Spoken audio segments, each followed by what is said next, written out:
So as I sit here over break reminiscing about my 350Z and seeing it sitting here on jack stands in my garage, I'm thinking back about all of the things that this car has done and all of the different phases it's gone through. So today I'm going to run through some pictures on my computer and a little bit of just me talking and going through the different stages that this car has gone through from when I picked it up in 2011 to today, and then kind of a little bit about what's going to be coming in the future.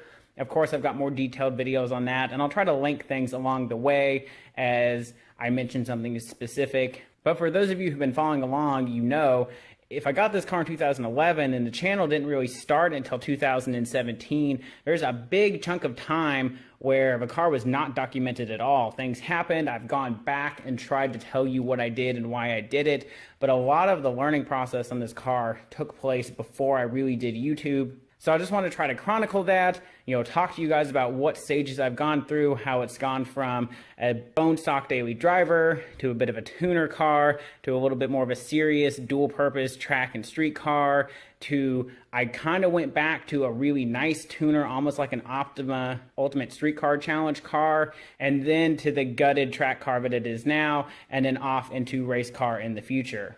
So I picked the car up right before I went to college in 2011, and it looked exactly like this one here. This is not a picture of my car. I don't actually have a picture of it in stock form, but it looked exactly like this. Silverstone gray, the 17-inch 7-spoke wheels. It did have a little spoiler on the back, and really that was the only option it had on the car. It was a touring trim, so it had the nice interior, leather seats, Bose sound system, steering wheel controls, all that good stuff. But it was a very, very basic car. Other than that, it was completely stock. It had been someone's daily driver for a few years, and I drove it exactly like that for the first 2 years, my freshman and sophomore year of college, before we started to dip into a little bit of modifications. It actually all started with painting the brake calipers yellow, and it progressed from there. I had a pretty good list of what I wanted to do.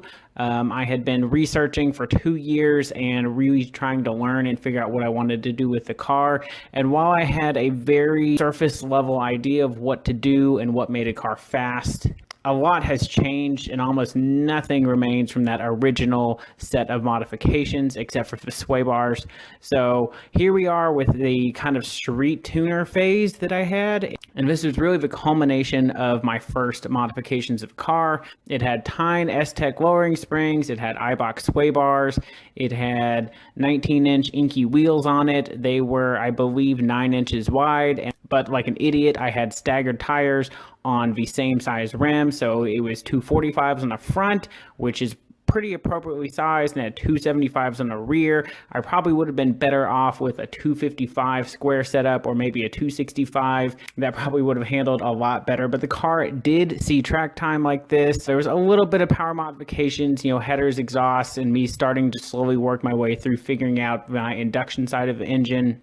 And I was just starting to dip my toe into Aero modifications, so kind of learning what I can and can't do and failing at some things, but learning and moving forward before eventually moving on to Alumilite and the things that I'm using now. Like I said, this car did see track time. I did my first 2 track days with this exact setup right here. And it did relatively well. I didn't have any issues with it on track, but it did have a lot of understeer, and it was not as fast and as capable as I wanted it to. I was starting to really learn how important weight was and starting to push more towards a power to weight ratio bias instead of just adding power and going quickly in a straight line. This is actually the only iteration of a car that did go down the drag strip. I just barely broke into the 13s, but the car was definitely being held back by the fact that it did not have good tires and it had huge wheels, and it was just not quite there. So we move on to more of my dual purpose track focus phase. So I switched out wheels. I'm running a narrower wheel package, but these are the 19-inch raised wheels off of the G35 that were about 8 pounds lighter per corner. I relocated the battery to the back. I was getting a little bit more serious on what I wanted to do with moving weight around, trying to reduce as much weight as I possibly could while still leaving it as a quality daily driver. So I switched from a true dual exhaust to a single exhaust.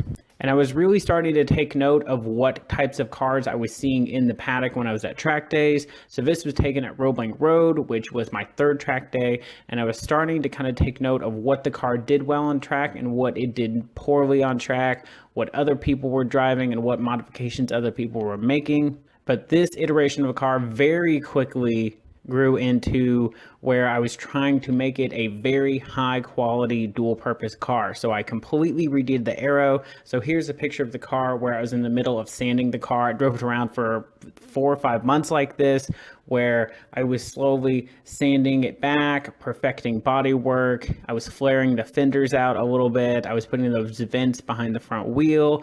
I was putting on all of my Alumilite products for the front splitter, the side skirt, the rear diffuser. I added Brembos to the front of the car, just to add that little bit of extra braking performance on track. I put a roll bar in the car so that I could put in harnesses and a seat when I was at the track, and then I could switch back to my regular factory seat for daily driving. I was also getting more concerned about drag, so I didn't have a passenger mirror at the time, and my driver's side mirror was much smaller than the factory unit. And you can see I added some extra venting to the hood. I was getting a lot more serious about getting air through the radiator. So I had some ducting going in and then the venting going back out the other side. And I'd gone through and tried to clean up the exterior of the car a little bit because I knew I was going to be painting it. So I wanted to go ahead and make it as nice as I could before painting the car. Eventually, I did get to paint the car, and this is the culmination of what really for me was not the perfect street strip Z, but it was the best I could do at the time. And actually, it was a really good car. I think the biggest thing holding it back was the Tokiko shocks with the Tyne S-Tech springs, just way too street oriented to do street and track. It handles well, and those are still the setup I'm on right now until I switch over to coilovers, which is one of the first things we're going to do once I get out of school. And it's very soft and forgiving, but the problem is I cannot brake near hard enough because the springs are too soft. I have too much weight transfer to the front. It unloads the rear and it's almost undrivable when you're hard on the brakes. But the car handles extremely well in the rain, so that's one of the best things about having a soft setup. I really like how the car looks here, very clean. Everything is black, white, silver, or yellow. Those are the 4 core colors, and really it is just black and white for 95% of a car.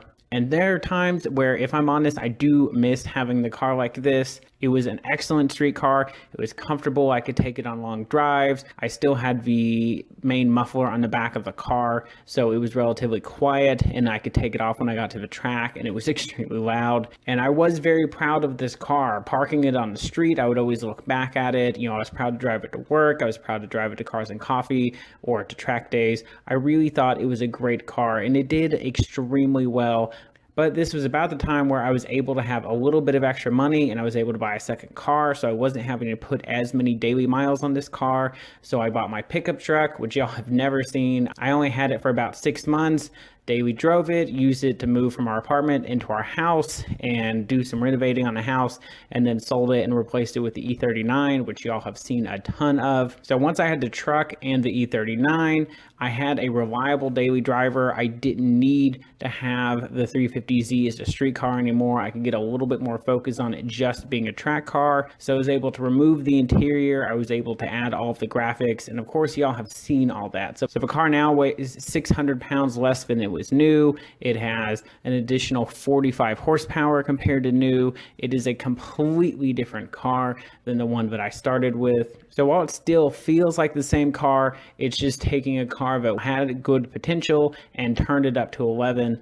And of course, we're going to do a video coming up soon where I go over exactly what we're going to do and when we're going to do it once I get out of school and we can start pushing the car further. I also have a series going over everything that is currently on the car, and it does give you some future plans in there. Some of those have changed, but for the most part, it's the same basic idea. So I'll link that up in the corner. But the car has come a very long way. I have learned a lot over my 9 years of ownership in the car. It has been an excellent car. It was a great daily driver. It's a great track car. It was a great dual purpose car, and it is a great car to learn on. So I could really recommend a 350Z for someone who is in the market for a good learning platform.